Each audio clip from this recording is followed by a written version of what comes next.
Rafa Zimbaldi nasceu em 28 de julho de 1981 em Campinas, no interior de São Paulo.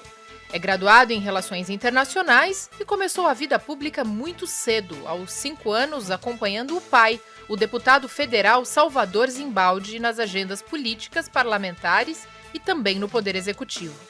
Aos 23 anos, foi eleito vereador de Campinas pela primeira vez e venceu a eleição como o segundo parlamentar mais votado da cidade. Reelegeu-se por mais 3 mandatos e, por 2 vezes, presidiu a Câmara Municipal de Campinas. Em 2018, conquistou uma cadeira no Parlamento Paulista, eleito deputado estadual com mais de 80 mil votos. Em 2022, foi reeleito para o segundo mandato com atuação em pautas como saúde, transporte, causa animal, desenvolvimento regional e social. É membro efetivo das comissões de assuntos desportivos e de segurança pública e assuntos penitenciários. Nesta 20ª legislatura, coordena 2 frentes parlamentares: a de defesa da renda per capita de acesso ao LOAS, benefício socioassistencial, e a frente parlamentar de combate e enfrentamento às drogas.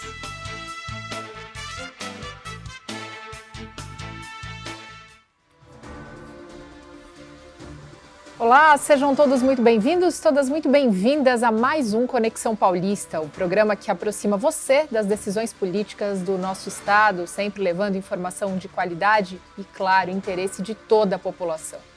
O programa de hoje recebe o deputado Rafa Zimbaldi, do Cidadania, coordenador de 2 frentes parlamentares aqui na Lesp, a de defesa da renda per capita de acesso ao LOAS, o benefício socioassistencial, e a frente parlamentar de combate e enfrentamento às drogas. Deputado, seja muito bem-vindo mais uma vez, muito obrigada. Mari, obrigado. Agradecer ao Arthur, a Marcela, dizer da alegria de estar aqui falando um pouquinho do nosso trabalho, do nosso mandato. Obrigado. Nós é que agradecemos sempre sua presença e na edição de hoje me acompanham também os jornalistas convidados aqui da TV Alesp, Arthur Neves e Marcela Vasconcelos. Sejam muito bem-vindos, obrigada pela parceria novamente. Deputado, vamos começar falando então sobre uma das suas leis aprovadas aqui na Assembleia Legislativa, sancionada pelo governador Tarcísio de Freitas, que diz respeito àquela carteirinha de identificação de pessoas com doenças raras. Nós sabemos que são milhares de pessoas hoje em todo o estado que possuem as doenças raras, são mais de 8 mil tipos, inclusive, desse tipo de doença aqui no estado. Mas antes, nós temos um VTzinho para acompanhar. Vamos lá. É uma forma de ajudar essas pessoas que muitas vezes acabam não tendo a sua prioridade em fila, seja no comércio ou seja nas repartições públicas. Então é uma forma de contribuir. E também nós estamos trabalhando junto à Assembleia Legislativa, ao governo de estado, para nós conseguirmos ter no estado de São Paulo um hospital de raros. Ou seja, nenhum lugar do mundo nós temos um hospital de raros. Deputado, como está a aplicabilidade da lei? Pois é, agora nós estamos brigando aí com o governo para que faça a regulamentação, Mário, o mais rápido possível. Até porque são pessoas que eles precisam, né, dessa prioridade. Eu acho que a carteira é uma forma de identificar essas pessoas. Como você disse, são mais de 8 mil tipos de doenças raras aqui no mundo, mas essas pessoas acabam sofrendo muito, porque muitas vezes essas doenças são ocultas. E como as doenças ocultas elas não são visíveis, né, então essas pessoas acabam sofrendo e muitas vezes sofrendo preconceito. Às vezes quer pegar uma fila preferencial, não consegue. Então nós estamos agora fazendo com que o governo de estado regulamente essa lei o mais rápido possível. Passo a próxima pergunta para Marcela Vasconcelos. Nessa toada, deputado, eu queria ouvir o senhor em relação a uma decisão recente, inclusive foi publicada pela Folha de São Paulo, sobre a suspensão dos planos de saúde de pessoas com autismo e também com doenças raras. Como o senhor disse, são questões enfrentadas não só pelo indivíduo, mas por toda a família. Isso acaba impactando diretamente nesse atendimento especializado que os planos de saúde oferecem e que, de alguma maneira, acaba atrapalhando o tratamento desses pacientes. Queria ouvir do senhor o quanto a regulamentação da lei pode auxiliar também o Estado a cobrar dos planos de saúde que isso não aconteça, porque a gente sabe que é bastante prejudicial para o tratamento. Queria te ouvir. Marcelo, nós estamos vivendo um momento muito delicado. Inclusive, hoje, eu recebi uma situação muito triste de uma mãe que ela tem um filho de 13 anos e recebeu do convênio da Qualicorp. O convênio foi cancelado agora a partir do dia 30, será cancelado. E assim, depois de 10 anos, a pessoa, o filho dela com o convênio médico, e agora simplesmente, de forma unilateral, o plano de saúde decide cancelar o convênio médico dessa criança, até porque ele precisa de todas as terapias, de todo o tratamento, e assim tem acontecido também com o convênio Plano de Saúde Notre Dame, Beneficência Portuguesa lá de Campinas, a Unimed Nacional. Nós fizemos a convocação aqui do presidente da Unimed Nacional, que ainda não foi revertido os casos. Nós tivemos mais de 10 mil pessoas prejudicadas só com a Unimed Nacional. Então nós estamos avaliando, nós estamos protocolando agora uma convocação da Qualicorp, da Amil e também do Notre Dame, para que a gente resolva isso de uma vez por todas, porque não só as pessoas com doenças raras, com autismo, mas também pessoas em tratamento de câncer. Ou seja, muitas vezes as pessoas gastam toda a economia da família, né, para conseguir um convênio médico. Muitas vezes a família se une para conseguir um convênio médico para a criança, e aí simplesmente o convênio de forma unilateral decide cortar. Então acho que isso, nós inclusive protocolamos um projeto aqui para nós criarmos uma agência reguladora dos planos de saúde, porque não dá para aceitar tudo isso que nós estamos vendo aqui no estado de São Paulo. Então nós precisamos de uma atuação efetiva não só da Assembleia, mas também do governo do estado e também da Secretaria de Saúde nesse sentido. A saúde pública ela é muito importante, mas também o governo do estado precisa dar essa orientação e essa ajuda para quem usa a saúde complementar, no caso os planos de saúde. Doutor Neves. Deputado, a gente continua ainda nesse assunto e aí vê-se com urgência a necessidade da criação, então, e de fato a execução de um hospital, como o senhor muito mencionou, de doenças raras. Diante dessa situação, muito bem trazida pela Marcela Vasconcelos aqui, essa lembrança da dificuldade, né, da execução e da ajuda das instituições privadas, que muitas vezes, parece-me, e corrija-me por favor, quer tirar o ser humano e deixar de escanteio, qual seria então a perspectiva, a ideia, de fato, né, da construção de um hospital?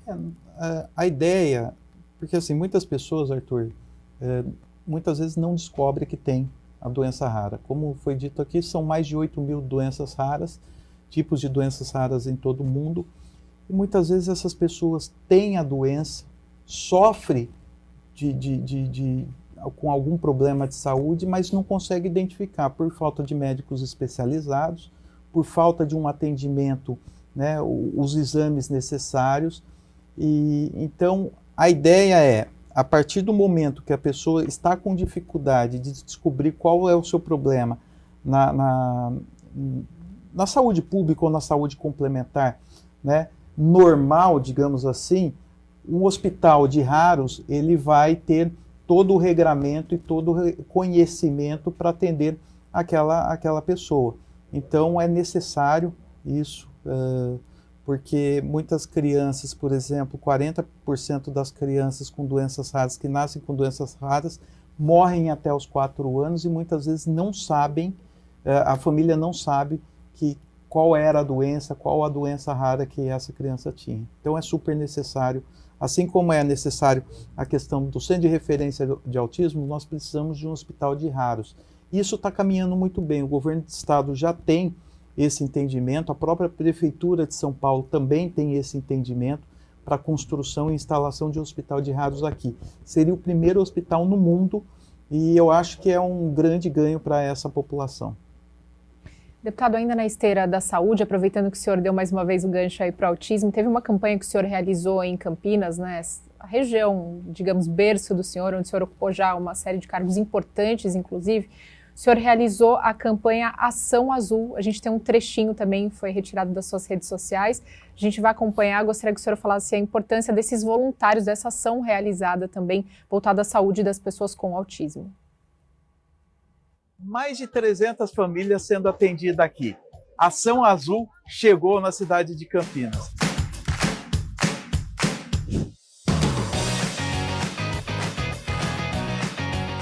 São diversos profissionais voluntários que estão orientando e acolhendo as famílias e principalmente as crianças com espectro autista. Dê uma olhada no sucesso que foi aqui na cidade de Campinas.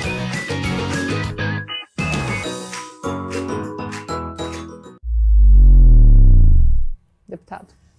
Foi muito bacana e emocionante, viu, Mari? Porque assim, nós tivemos lá a participação de advogados, de neuropsicólogos, de psicólogos, psiquiatras, nutricionistas, advogados. Nós tivemos uma gama de profissionais muito grande. E dentre esses profissionais, a neuropediatra. Porque muitas vezes as famílias eles têm todos os exames, só que a falta de neuropediatra na rede pública é muito grande. E aí o que falta é o laudo e o reconhecimento do espectro autista naquela criança.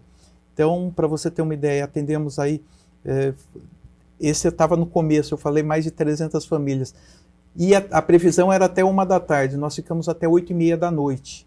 Então, foram mais de 500 famílias que nós atendemos, várias famílias saíram com laudo, e até para que essas pessoas, essas famílias, possam buscar o direito dessas crianças, seja numa educação especial, seja com o direito do LOAS. Então, é uma forma de atender essa população. Para você ter uma ideia, famílias com crianças de 10, 11, 12 anos que nunca tiveram condições de ter um laudo do seu filho. Então, a gente conseguiu, graças a Deus, com a ajuda desses profissionais, unir esses profissionais todos e se tornar isso uma realidade. E nós já temos uma previsão para o final do mês de junho, nós teremos outra ação como essa. Maravilha. Marcelo. Deputado, a gente sabe que o parlamentar é eleito aqui para essa casa e ele traz algumas pautas. Ao longo do caminho, eu imagino o senhor que está no segundo mandato se depare com algumas questões que vão sendo agregadas às suas defesas, né? Para o senhor, como legislador, o quanto é importante acompanhar, ter essa comunicação regional lá com a sua base, que o elegeu, mas de que forma isso auxilia a transformar, muitas vezes, um caso que chega para o senhor, como o senhor acompanhou esse da mãe do garoto de 13 anos que teve o plano cancelado, a transformar isso em políticas públicas que beneficiem não só uma pessoa, mas muito mais pessoas nesse sentido. Eu me refiro a essa pergunta mais a esse acompanhamento mesmo de estar perto das pessoas sentirem que, bom, o deputado que eu elegi, de fato, acompanha aqui esse caso, esse problema, ele está junto e ele consegue, de alguma maneira, tomar decisões, seja por meio de uma emenda, seja por meio de uma política pública mesmo. Eu queria te ouvir em relação a isso. Marcela, é extremamente necessário que o deputado ele possa, né, se aproximar mais da população, saber das dificuldades, porque em ano eleitoral, muitas vezes o político ele aparece, ele se comunica mais, e aí assume o mandato, acaba se distanciando, né? Eu faço totalmente o contrário, eu faço questão de estar presente na vida das pessoas, até porque é o momento que a gente precisa responder à expectativa, né? Eu sempre digo o seguinte, que política para mim não é profissão, é missão de transformar a vida das pessoas. E é como você disse, às vezes nós chegamos aqui com algumas pautas que são importantes, que você vem carregando, mas de repente você se depara com algumas pautas que você jamais tinha ouvido falar. E eu vou citar uma delas aqui, a fibromialgia.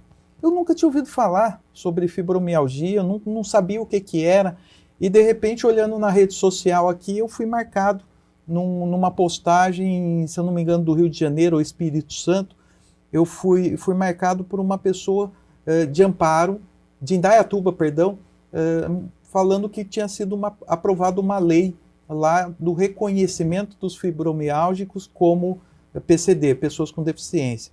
Eu falei, ué, mas o que é isso, né? Fibromialgia, eu nunca tinha ouvido falar, o que acontece? E aí eu fui pesquisar. eu fui conhecer um pouco da vida dessas pessoas. Marcela, é algo emocionante, o quanto essas pessoas sofrem e o quanto essas pessoas elas estão alheias aos debates, né, políticos, e que muitas pessoas acabam não sabendo o que é. E aí são tratadas como pessoas com frescura, que não quer trabalhar, pessoas que não têm vontade de se dedicar a determinada coisa, né? E para quem está nos assistindo em casa, a fibromialgia causa uma dor imensa nas pessoas, às vezes não conseguir levantar um celular, levantar um copo, conseguir andar, às vezes 10 passos, não conseguem andar de tanta dor que essas pessoas têm. E elas não têm, como não são reconhecidas como pessoa com deficiência, elas são obrigadas a trabalhar, ou se não trabalharem, perde o dia, né? Então, e assim, foi um momento emocionante. Nós tivemos, algumas semanas atrás, nós tivemos a presença de fibromiálgicos aqui, conversando com vários deputados. Dos 10 fibromiálgicos que nós tivemos aqui, 4 passaram mal, precisaram do atendimento do atendimento do posto médico aqui da Assembleia Legislativa, até porque ficaram num estado de nervo muito grande, porque foram mal atendidos em alguns gabinetes, porque parece o seguinte, que o fibromiálgico ele quer ser reconhecido como PCD para ter desconto na compra de um carro 0 km. E na hora que uma dessas pessoas falou isso, meu Deus, a pessoa passou mal imediatamente, porque isso é muito emocional, e a partir do momento que mexe com a emoção da pessoa, a pessoa começou a passar mal, precisou usar a cadeira de roda, a pessoa entrou num estado muito difícil e com muitas dores. Então, assim, é aquilo, nós vamos agregando situações no nosso mandato que a gente sabe. Doenças raras também é um outro tema que nós abordamos e que nós não conhecíamos, e passamos a conhecer e acompanhar os casos. Então, você está próximo, você atender essas pessoas, essas famílias, e trazer o debate para a Câmara e fazer com que essas pessoas sejam reconhecidas, sejam ouvidas, é muito importante.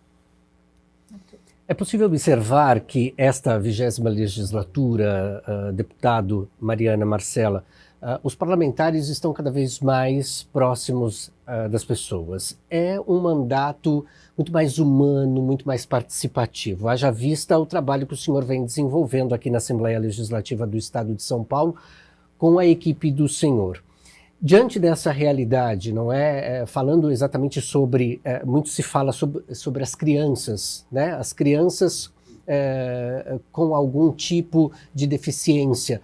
Mas é possível lembrar também dos adultos, dos jovens, né? Os adultos, os idosos que muitas vezes enfrentam diversas situações, como por exemplo esta que o senhor narrou agora há pouco, dessa pessoa que em estado de nervo precisou ser atendida. Quantas pessoas já perderam a vida por não serem entendidas? O que seria possível ainda realizar para essas pessoas que tardiamente recebem um diagnóstico?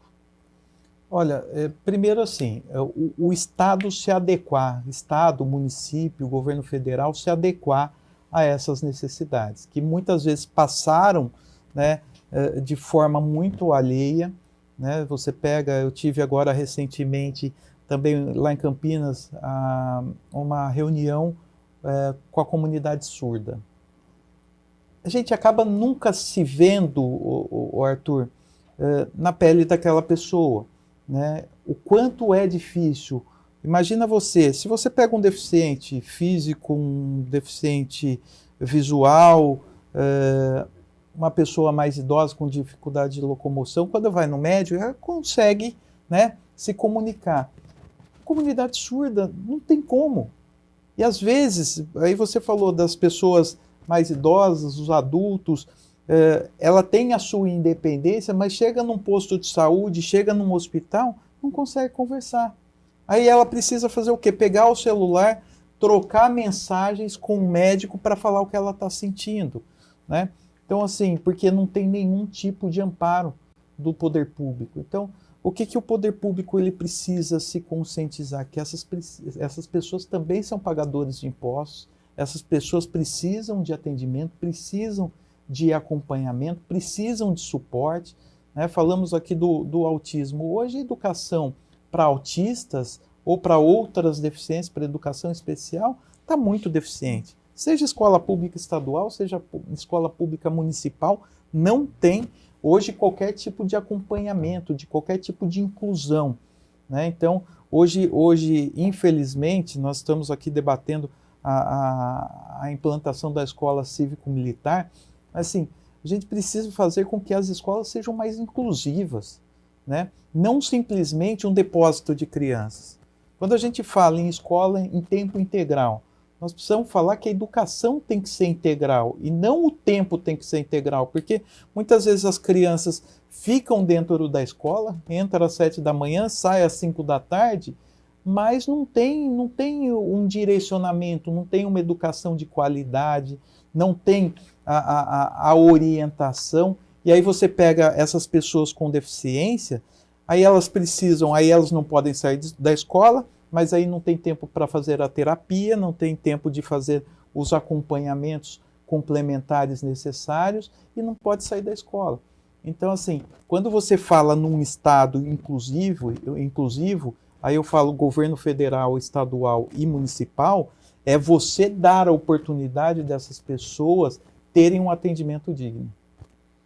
Aproveitando que o senhor está falando de educação, o senhor tem também 2 projetos muito importantes aqui na casa, voltados justamente para a educação e todas as recentes controvérsias que a gente tem visto e até cenas, infelizmente, de violência nas escolas, né, deputado? O senhor, uma dos seus projetos de lei, o 248 de 2023, por exemplo, institui o botão do pânico nas escolas, né? E tem também aquele que apoia o reconhecimento das guardas municipais com órgãos de segurança também.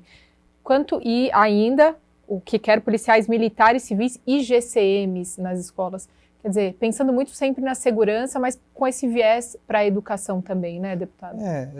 A educação, né, eu sempre digo que ela é a base de tudo, né? E qualquer investimento que você faz hoje, você vai ter um retorno daqui 15, 20 anos. Então, primeiro, é trabalhar a qualidade do ensino, a questão pedagógica, isso é extremamente necessário. Segundo, essa questão da segurança dentro das escolas, ela é muito necessária. Os ataques que nós vimos, infelizmente, dentro das escolas e a falta da força de segurança dentro das escolas foi muito grande, né? Então, assim, o botão do pânico é um belo projeto, simples de implantar, barato, como se fosse um alarme de incêndio, conectado com Polícia Militar, Polícia Civil e Guarda Municipal, para que tenha uma ação da Força de Segurança mais rápida, e não simplesmente que muitas vezes a imprensa, em vários ataques de escola, a imprensa chegou antes dos policiais, né? Então, assim, educação, a escola, ela tem que ser um lugar seguro para todos, inclusive e principalmente para os alunos e os profissionais de educação, né?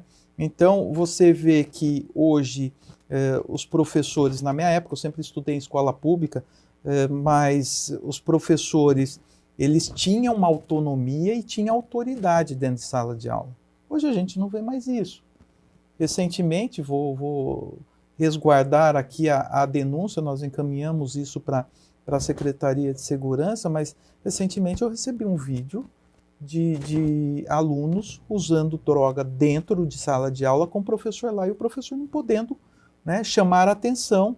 E aí o grupinho lá, às vezes, tirando sarro de outros colegas, né, dando risada, porque os outros querem aprender e eles não, o professor não podendo chamar a atenção porque corre risco de vida. Ou seja, que educação é essa? Que educação que nós estamos vivendo? Isso não é educação, né? Então, hoje as crianças saem do 9º ano sem saber ler e escrever. Então, assim, que educação que nós queremos para o Brasil? É essa que nós temos hoje? Eu tenho certeza que não. E aí qualquer pai, qualquer mãe que está nos acompanhando, nos assistindo, o que ele precisa? Precisa garantir o futuro das nossas crianças, precisa garantir o futuro dos seus filhos. Deputado, infelizmente a gente vai ter que fazer um rápido intervalo, né? Mas no próximo bloco a gente já passa com a palavra aos nossos colegas Marcela Vasconcelos e Arthur Neves. Conexão Paulista vai para um rápido intervalo. Fique conosco.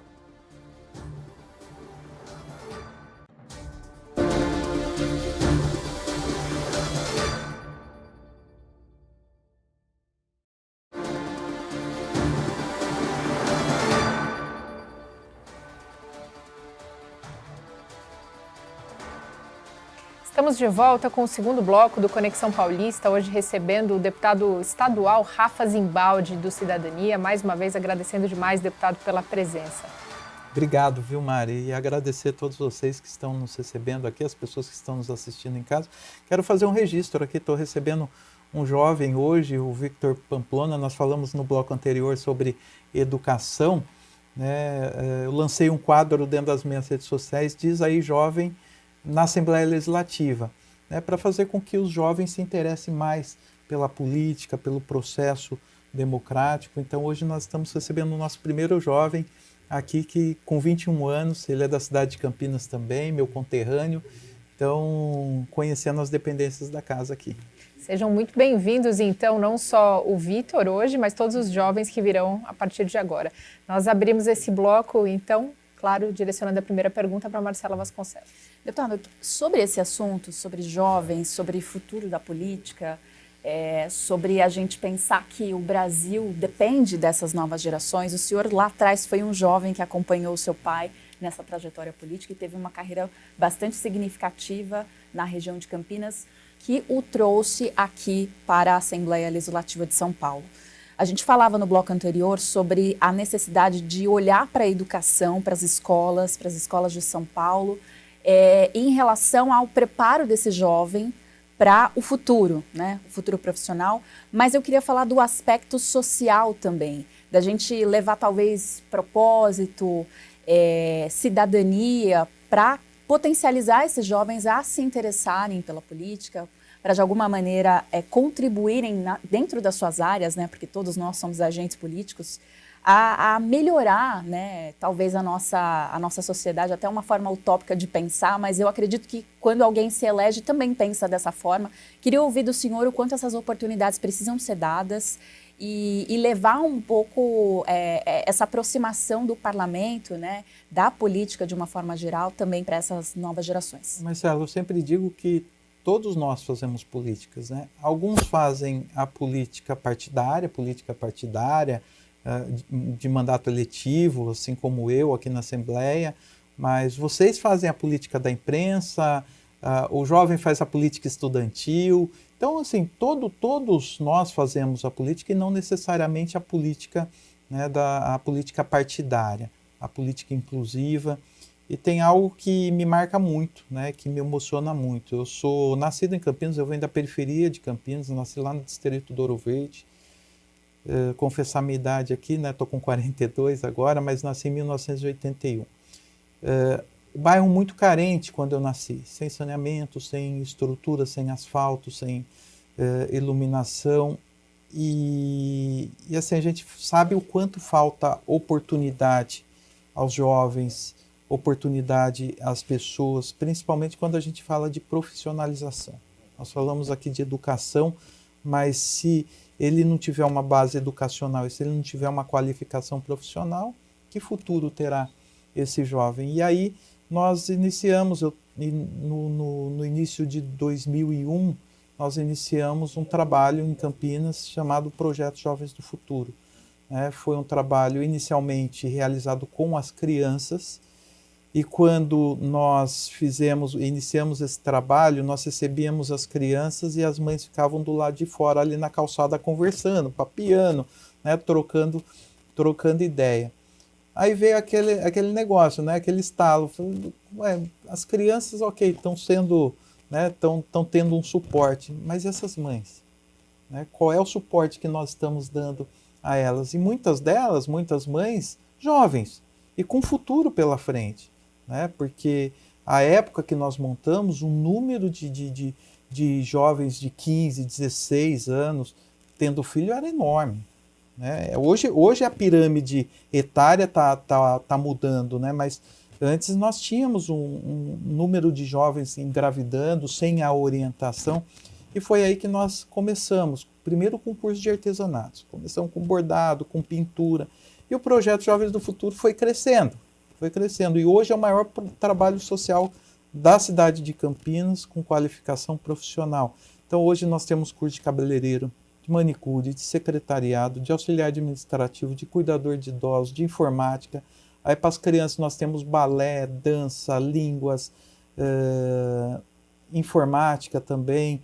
Aí nós temos para os idosos também, nós temos ginástica laboral, nós temos fisioterapia, nós temos psicólogos, nós temos orientação jurídica e todos os professores são voluntários, né?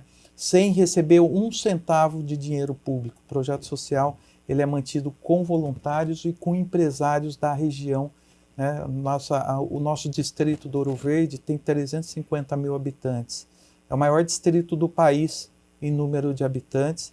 E então nós estamos falando aí de uma região muito carente, de uma região que precisa da atenção do poder público, mas muitas vezes o poder público não está presente, aí vem as entidades que precisam dar esse suporte. Então o Jovens do Futuro hoje já formou mais de 40 mil pessoas, nós temos 8 polos na cidade de Campinas, e lógico que a ideia sempre é, né, fazer ampliação, levar esse trabalho social ao maior número de pessoas.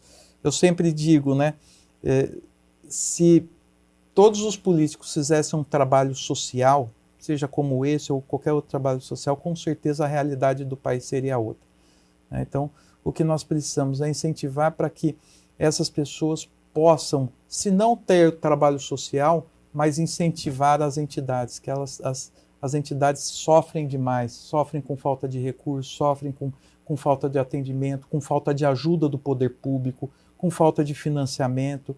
Por isso que as minhas emendas ou é para a saúde sempre, e eu sempre priorizo os filantrópicos, Santas Casas, hospitais filantrópicos, e as entidades sociais.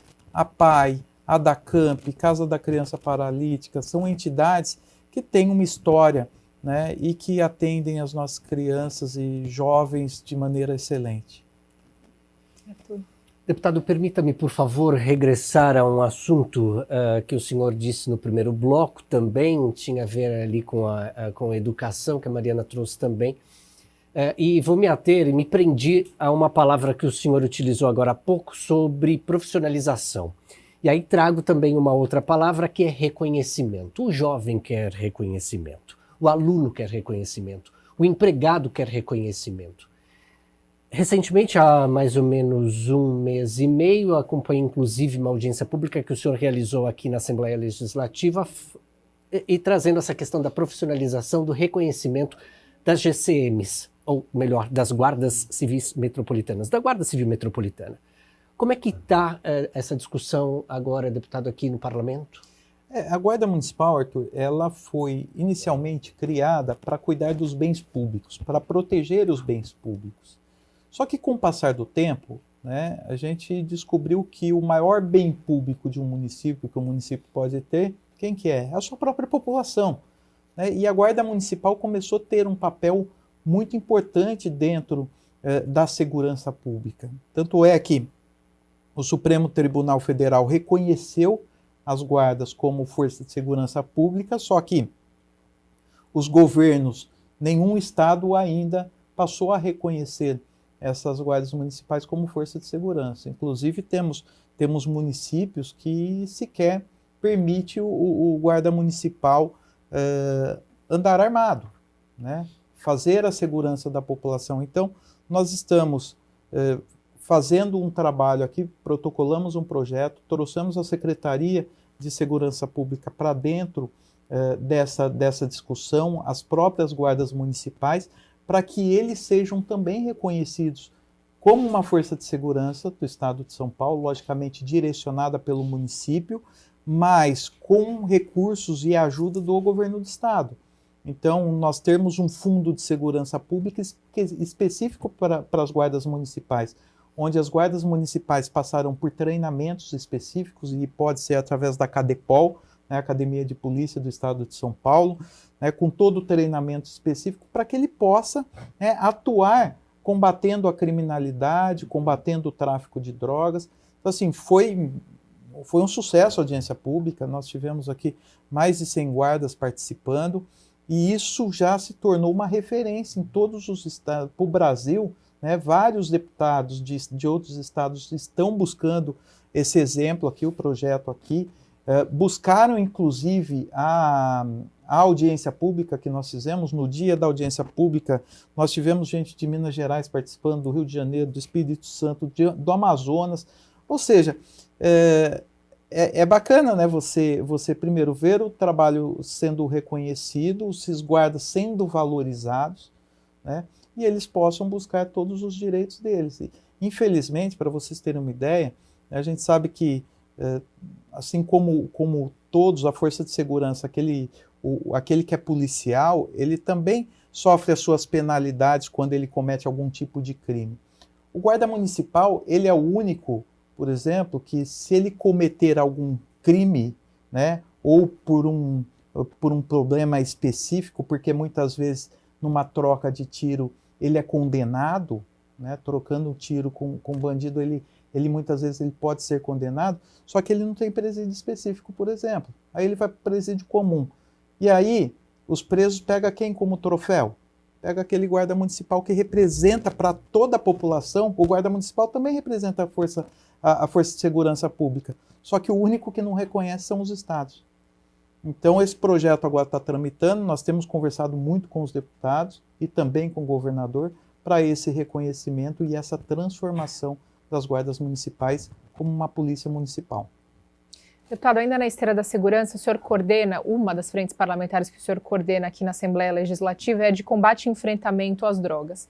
E aí tem duas frentes que a gente pode falar, mas principalmente a questão da Cracolândia. Aqui esse combate que acontece, o Hub, por exemplo, coordenado pelo vice-governador Felício Ramute, completou 1 ano, agora recentemente aqui no estado de São Paulo, com ótimos números. Mas nós também temos as mini Cracolândias, né, como em Campinas, por exemplo, regiões metropolitanas, como a de Campinas, Sim. como do ABC Paulista e uma série de outras que se espalharam. Qual é a importância da atuação dessa frente e qual as pautas a partir de agora? Bom, primeiro, Mari, que assim, quando a gente fala em revitalizações das áreas centrais de todos os municípios, principalmente dos municípios grandes, e Campinas não foge disso, né, porque né, passando o tempo aí, nós vemos que as regiões centrais elas têm perdido a sua característica, né, de movimento. As pessoas deixam de ir no centro da cidade, passa a ir para um shopping center, por exemplo. Então, esse abandono, o que acontece?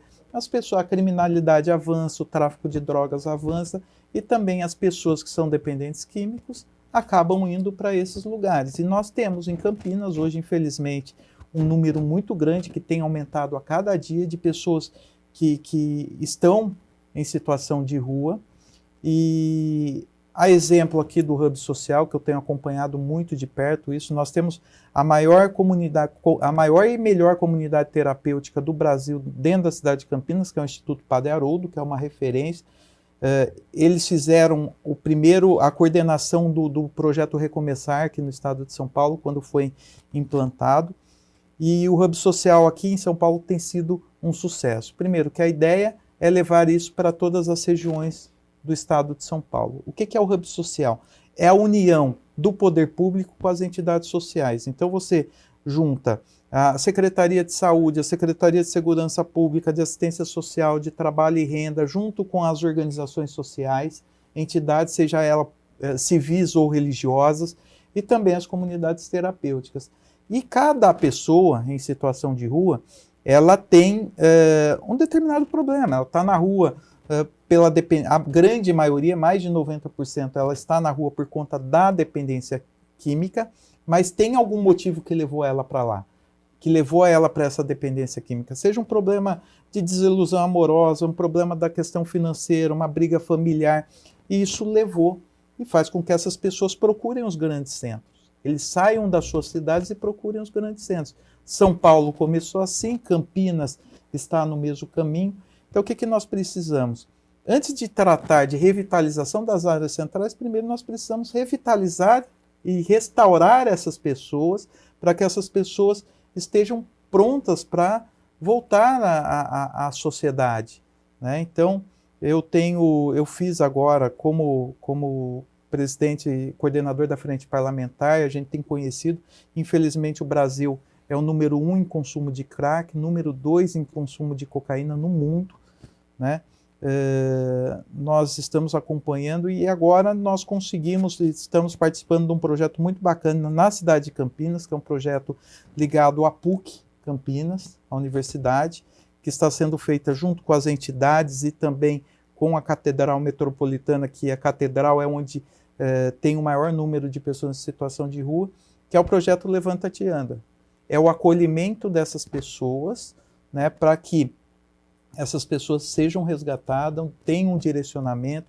Não adianta a gente tratar só como um problema de saúde pública ou só como um problema de segurança, porque normalmente quando você fala em pessoas em situação de rua, a primeira coisa que vem na cabeça, né, é o tráfico de drogas, aí você pensa em segurança pública. E aí saúde, você fala, a dependência química, você precisa tratar só a saúde. Então é uma série de coisas, é um trabalho multidisciplinar que você precisa fazer com essas pessoas, entender a motivação dessas pessoas estar na rua, e aí sim fazer com que essas pessoas sejam reinseridas na sociedade. Só que aí você tem um outro problema, que essa é uma discussão bem mais ampla e polêmica, que é a questão da internação compulsória, né? Porque a Constituição prevê o direito de ir e vir das pessoas, mas as pessoas têm o direito de ir e vir desde que ela não represente uma ameaça à vida dela e à vida de outras pessoas, né? Então, as pessoas que estão em abstinência, elas querem, de qualquer forma, né, usar o entorpecente. Aí, para isso, ela não mede esforços. E ela não está consciente.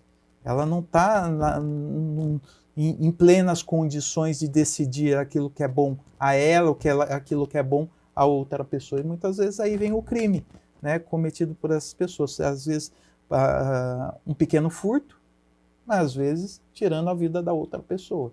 Então é uma discussão ampla, mas que o Estado de São Paulo precisa fazer junto com o Tribunal de Justiça, junto com as comissões de direitos humanos, seja da OAB, outras entidades ligadas aos direitos humanos, mas é algo que o Estado de São Paulo precisa urgentemente discutir esse problema também. Por falar nessa questão tão complexa que é a Cracolândia, a gente já ouviu várias vezes o vice-governador, inclusive aqui nessa casa, falar sobre o Hub, falar sobre essa iniciativa, e eu acho interessante a gente pensar que falamos de jovem, de saúde, de oportunidade, e esbarramos nessa questão da dependência química que talvez atinja, né, grande parte dessa população também mais jovem.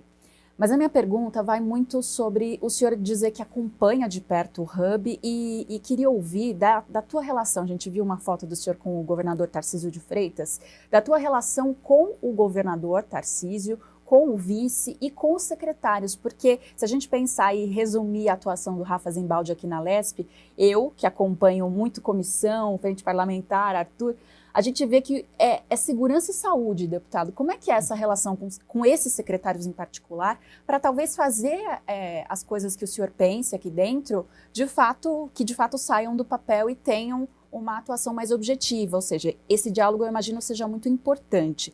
Queria te ouvir porque o senhor integra a filiação, né, do Cidadania junto com o PSDB, que governou o Estado por muito tempo, e que de alguma maneira nessa transição de governo teve que talvez se adequar, fazer essa articulação agora com o governador Tarcísio e também com os seus aliados. Como que Rafa Zimbaldi trabalha nesse aspecto do diálogo com o Executivo? Olha, primeiro, Marcela, que assim, eu quero dizer o quanto eu me surpreendi positivamente com a atuação do governador Tarcísio. Logicamente, né, a nossa coligação, a nossa federação, nós tínhamos o outro candidato, que é o ex-governador Rodrigo Garcia, mas com a vitória do governador Tarcísio, lógico que num primeiro momento a gente se posiciona de uma forma muito independente, até porque, mas eu tenho me surpreendido porque assim, o governador Tarcísio, ele tem atendido todas as nossas demandas, né? E quando eu falo, né, da representatividade, lógico que o deputado, ele é deputado de 645 municípios, mas a representatividade política que eu tenho maior é na região de Campinas. E todos os pedidos, todas as solicitações, principalmente de recursos financeiros que nós temos solicitado para a região de Campinas, eu tenho sido atendido com o governador. Mas eu sempre digo que, independente de ideologia partidária, de posicionamento político, embora eu tenha o meu posicionamento pessoal, eu me considero um parlamentar de direita, mas nós precisamos fazer com que o diálogo esteja presente. De repente você tem um posicionamento mais pontual durante o período eleitoral, e isso é natural que nós tenhamos, mas o diálogo, por exemplo, com o governador Tarcísio tem acontecido, mas precisando estar em Brasília com o ministro, estar com o presidente Lula para buscar recursos para o município, isso faz parte do processo político, né? Então, nós não podemos, porque eu não concordo com o presidente Lula, eu não vou sentar com ele. Muito pelo contrário.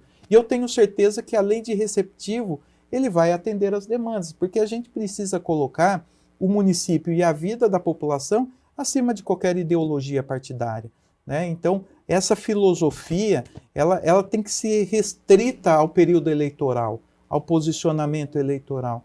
Lógico que tem projetos que são mais polêmicos e mais ideológicos, que aí você se posiciona, é natural. Agora, quando você trata de um hospital, e aí eu posso dizer aqui para você, lá da região de Campinas, que atende toda a nossa região e o estado de São Paulo, que são referências, o HC da Unicamp, o CAISM, que é o Centro de Referência da Mulher, nós temos o IOU, que é cabeça e pescoço, agora dentro da Unicamp, Hemocentro e Ergastocentro, também dentro da Unicamp. Aí nós temos o Boldrini, que é um hospital referência no tratamento ao câncer infantil. Nós temos a Sobrapar, que é um hospital, um dos únicos hospitais no mundo que faz cirurgia crâniofacial. Então, quando você traz posicionamentos como esse, né, para o governador Tarcísio, ou seja, para o presidente da República, a gente tem recebido esse respaldo. Então, nesse momento que o mandato está acontecendo, a prioridade são os municípios, o fortalecimento dos municípios, e em especial a nossa população. E já falando então sobre essa aproximação ou proximidade com o governo do estado, muito em breve os senhores deputados e deputadas receberão então a peça orçamentária pensando então no ano que vem, 2025. A Assembleia Legislativa do Estado de São Paulo, por meio da CFOP, já tem circulado as regiões do estado paulista, né, os 645 municípios. Desses 645, 26, 28, se não me falha a memória, quase já foram visitados. Orçamento, pensando em todas essas demandas que o senhor nos trouxe hoje aqui, o que é possível trabalhar para o ano que vem? Quando a gente fala de orçamento público, né, o cobertor sempre é mais curto, né, Arthur? Então, se a gente pegar, isso acontece principalmente nos municípios, mas se você pegar 50% de folha de pagamento, aí você pega, no caso de São Paulo, 30% educação, aí você pega mais 30% saúde, já estourou, né? Aí você tem as outras áreas, você tem assistência social, aí você tem esportes, você tem todas as outras áreas que precisam ser contempladas. Por isso, é necessário você fazer com que o dinheiro público, né, o orçamento público seja revertido em favor da população e seja ouvidas essas demandas. Por isso a importância da comissão estar presente em todas as regiões, porque cada região ela depende de uma determinada situação, né? Às vezes a grande maioria das regiões precisa de um investimento específico na saúde, mas outras é mais específico na área educacional, né? A outra é na parte do esporte. Então é importante você ouvir todas as regiões, em especial os prefeitos e vereadores desses municípios, né? Porque muitas vezes a grande maioria dos municípios do estado de São Paulo depende de fundo de participação de um município, que é o fundo de repasse, que o governo federal faz o repasse. Nós estamos vivendo um momento muito crítico, né, por conta da reforma tributária, né, onde enfraquece ainda mais os municípios. Essa reforma tributária que está no Congresso Nacional, ela enfraquece ainda mais e concentra grande parte dos impostos tanto no governo federal quanto nos governos estaduais. Se me permite, o senhor discutiu isso aqui também na LESP. Muito, porque, assim, nós estamos indo na contramão daquilo que é necessário, né? Quando você fala em município, a população ela não vive no estado e não vive no Brasil, ela vive no município. E hoje o prefeito, os vereadores têm sido cobrados cada vez mais a responder pela saúde, a responder pela segurança pública, a responder pela educação, embora constitucionalmente seja uma previsão, né, constitucional, mas eu acabei de falar aqui sobre segurança pública. Quem faz segurança pública de um município hoje são as guardas municipais. A A polícia militar ela é importante, a polícia civil está presente, mas hoje o maior corpo de segurança pública de um município é a Guarda Municipal. Aí você vai para as escolas. Maior número de escolas dentro de um município são escolas municipais, né? Então, saúde, 30%, 35% do orçamento público de um município está sendo investido na saúde. Então, nós estamos indo na contramão. Ao invés do pacto federativo, a maior parte dos impostos ficar no município, está sendo o contrário. Isso faz com que os prefeitos e vereadores se tornem refém dos governadores e do presidente da República. Então, isso é muito pouco democrático, né? Porque se o prefeito tiver uma afinidade, ele vai ter condições melhores. Se ele não tiver afinidade, terá condições muito difíceis. Aí falam, né, os deputados, senadores falam, mas isso está previsto em lei, ele terá todo o direito, mas a gente sabe que não é assim, né? Na distribuição das emendas parlamentares, na distribuição de convênios de governo do estado e do governo federal, a gente sabe, né, que prefeito do partido A acaba levando mais do que prefeito do partido B, né? Então, sim, nós precisamos fazer com que a maior parte dos impostos fique nos municípios. Nós não podemos, né, deixar com que essa reforma prevista continue e seja implantada no nosso país. Deputado, nós temos mais alguns minutinhos finais, embora a gente já tenha falado bastante sobre saúde no primeiro bloco, acho importante a gente citar também as mulheres, porque o senhor tem um trabalho muito efetivo, principalmente ligado à saúde das mulheres. Inclusive, uma lei que foi aprovada, sancionada aqui no estado de São Paulo e tem feito muito sucesso e tem autoria sua, é justamente a que garante o direito de acompanhante nas consultas médicas, né, que é a 17.803. Tem também o Programa da Saúde Mulher Paulista. Ou seja, temos que olhar para esse lado também. São dois projetos importantes e, aliás, essa lei do acompanhante durante as consultas médicas é uma lei que está dando bastante resultado.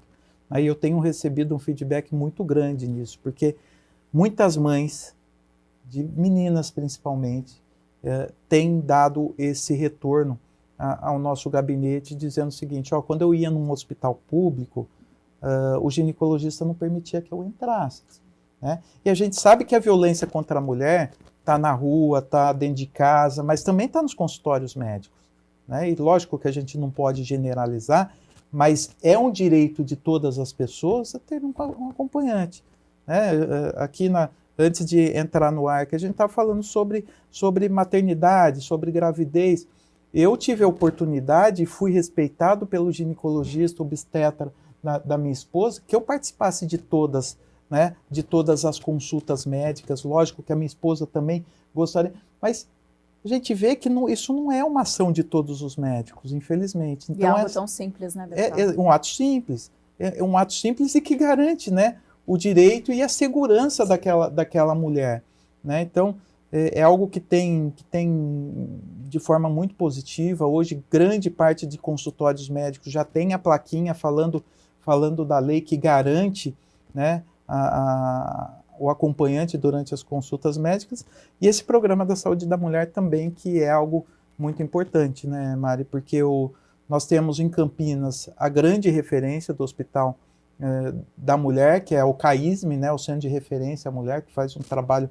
fantástico, e é um hospital universitário, um hospital que é 100% SUS, que é 100% gratuito, e hoje é uma referência não só no país, mas fora do país também. Então, a ideia com esses projetos é que garanta o direito de todas as mulheres. Deputado, nós temos um último VT, mas eu vou pedir para o meu colega Arthur Neves me ajudar a chamar esse, retirado mais uma vez das suas redes sociais. Arthur, fala de um amigo do deputado muito especial, viu? Olha, eu estou curioso, na verdade, viu, Mariana Fante, porque o deputado tem muitos amigos, mas esse em especial tem rodas, seria isso? É isso, Mari? Vamos chamar? Vamos dar uma olhadinha. Vamos lá. A surpresa.